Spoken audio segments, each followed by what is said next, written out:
Washington. Fresh off his insurgent candidate's big win in Alabama, former Trump advisor Steve Bannon is making clear he is seeking retribution against fellow Republican campaign operatives who work against him. The populist movement is going to do a house cleaning of all those individuals that made a living off the conservative grassroots while stabbing them in the back, a source familiar with Bannon's thinking tells CNN. Bannon is beginning that effort by trying to blackball GOP campaign strategist Jeff Roe, who worked for Senator Luther Strange, who lost Tuesday's primary to Roy Moore. Bannon is spreading the word that he believes Roe is responsible for dirty tactics against Moore, and alleging that Roe worked with President Donald Trump's son-in-law and White House advisor Jared Kushner to mislead Trump about the state of the race in Alabama in and around Trump's endorsement of Strange. Bannon and others backing Moore were horrified by Trump endorsing Strange, the candidate of the GOP establishment. Bannon and Kushner repeatedly clashed when the two were at the White House, with Bannon seeing Kushner as trying to moderate some of Trump's conservative leanings. But since Strange's defeat, the president himself has told associates he feels misled, embarrassed and pissed over backing Strange, only to see him lose big. Trump even deleted several tweets supporting Strange Tuesday night.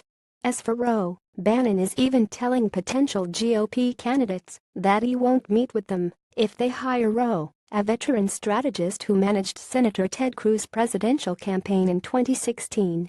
Contacted by CNN, Roe declined to comment on Bannon's threats, but did note that his political consulting firm, Axiom, is already working for a large number of candidates on the ballot in 2018, more than 50.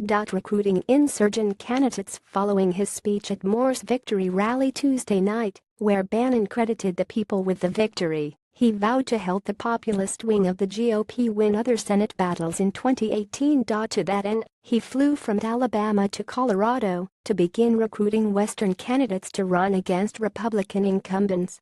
Bannon is exploring whether he can find a candidate other than Kelly Ward, seen by many on the right as flawed and unable to win, to challenge GOP incumbent Jeff Flake in Arizona.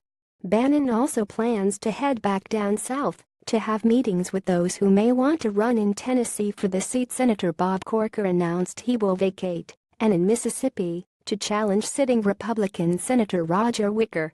Republicans regained control of the majority in the Senate in 2014 when Wicker was chair of the National Republican Senatorial Committee. Chris McDaniel, a GOP insurgent candidate who failed to topple incumbent Thad Cochran in 2014, is all but sure to challenge Wicker this time around.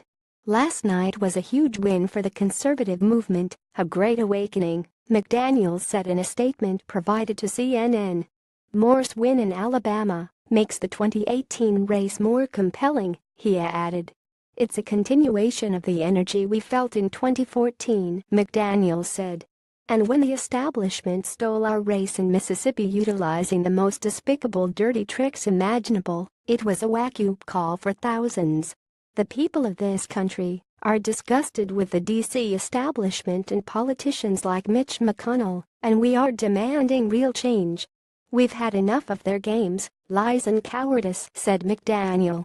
Bannon met with McDaniel in Alabama this week, according to a source familiar with the meeting. A McDaniel source tells CNN that Roe did some polling for McDaniel in advance of an official run this year, but will no longer work with Roe. Roe insists he was never working for McDaniel.